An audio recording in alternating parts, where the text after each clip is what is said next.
The Chicago Bulls and the Cleveland Cavaliers have made a trade.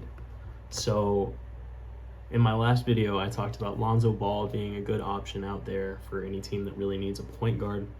And the Chicago Bulls did trade him to the Cleveland Cavaliers for Isaac Okoro. This is an interesting trade for both sides. One, because I like the fit for Lonzo in Cleveland, and two, because I'm not really sure what Chicago is doing here. Lonzo can easily step in Cleveland, be a backup to Darius Garland. Solid defender, good passer. He can just kind of do whatever you want. He's coming off a weaker year in his career, but still, I like the upside of him being a backup point guard behind Darius Garland in Cleveland. He's a solid off-ball shooter. He did some good catch-and-shoot stuff last year in Chicago, and he's a great on-ball creator. He can put the ball on the floor, dish out, one of the best passers in the game. One big thing is Cleveland is probably going to lose Ty Jerome this offseason. He's kind of due for a payday after he just had a breakout year as one of the best backup point guards in the entire NBA. And he's hitting the free agency market. I doubt Cleveland can bring him back just because they've got so many good players. So yeah, Lonzo Ball immediately fixes that issue, and it kind of does that while eliminating a redundancy in Isaac Okoro. Whereas, when he was in Cleveland, I mean, how many 3-and-D type of players do you need?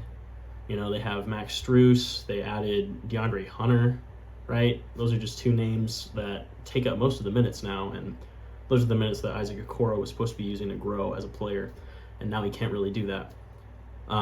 He's Lonzo, the biggest issue with him is injury risk. Anyone who remembers a couple years ago in the NBA, right? Lonzo had this terrible injury and missed basically 2.5 years of basketball. Coming back this season and playing fine, but he still only played 35 games in the season. Yeah, it's kind of weird. One of the weirdest injuries in NBA history, honestly. Usually people are back pretty quickly. Not quickly, but definitely not 2 years, right? The only other person I can remember being out for 2 years for an injury is Klay, after Klay Thompson tore his Achilles and his ACL over the course of 2 seasons, right? So this is just completely different. But yeah, I mean, Lonzo, I like his fit. I hope it works out. Yeah, he's a bigger guard too, which is something that Cleveland needs.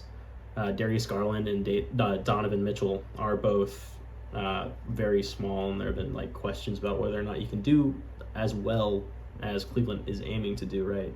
Whether you can win a championship with 2 small guards.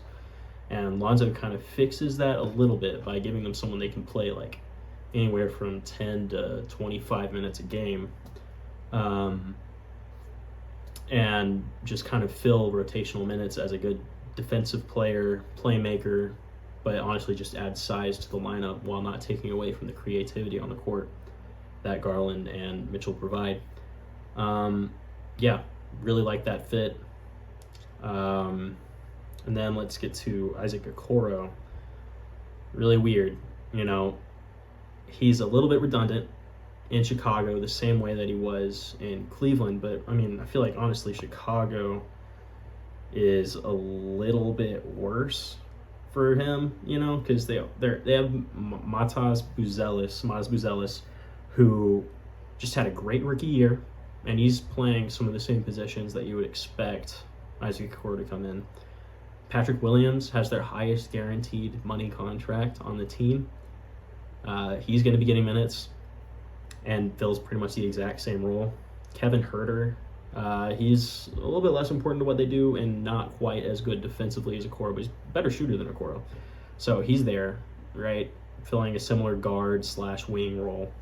And then Io, he can play that third guard on the court, a little bit bigger, can defend, create. I think he brings more to the court than Isaac Okoro does.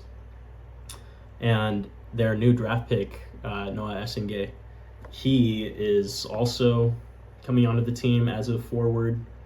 And if I was the Bulls right now, I would be focused more on my young guys like a Buzelis and an Essengay rather than this new guy, Isaac Okoro, right, who just kind of had the worst year of his career. I don't know, coming off career lows in minutes, points, rebounds, steals, and games. That's pretty bad, especially for a young player who's supposed to be getting better year after year after year, who's supposed to be a part of this core in Cleveland. And now all of a sudden he just had his worst year of his career. And, you just don't really know what he could do. Positives, I mean, he has a lot of defensive upside, right? He's a solid on-ball defender. He'll get you steals. I mean, he's coming off his worst year in steals, but it's not like he's bad. He's just getting less minutes. You would expect him to do well on the defensive side of the ball, do well catch and shoot. I don't like the upside or the fit on the team. I like Lonzo Ball on Cleveland much better because it addresses a need of a backup guard, while also, honestly, you're not even giving up that much because he was behind DeAndre Hunter and Max Strus at this point. And I don't know, there was very little you could actually see Isaac Okoro doing in Cleveland in the foreseeable future. Whereas with Lonzo Ball, he's literally filling a massive hole in the roster. So anyway, due to injury issues and concerns with that, also concerns with his efficiency, shooting wise, I give Cleveland a minus on this trade. I really like the fit.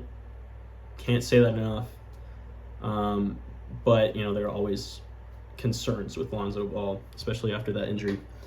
And then for Chicago, I'm giving them a B minus, maybe leaning C plus. I'm not sure, just because I see the upside in a younger player who's a good defender and a decent shooter, but he doesn't do really anything else. And there are younger players on your team who you'd rather give minutes to, and specifically in Buzelis, he's shown that he's honestly probably better as a prospect in these same areas as Isaac Okoro, and he's more dynamic, So I don't see the upside, but I see a little bit, I keep saying I don't because I don't, and then I'll say I do because the prototype of a wing player in the NBA that you want is like that OG Anunoby. He's a great defender, a very good shooter, and maybe he can do a little bit more out there, but they're really good at playing off of stars. But Isaac Okoro did not play that well off of stars in Cleveland. And while he fits that prototype, if he's just had his worst year of his career, I don't know, what's the bounce back from that. So B minus, C plus. Who knows where this goes? It was a straight swap. There are no picks. Really like this for Cleveland.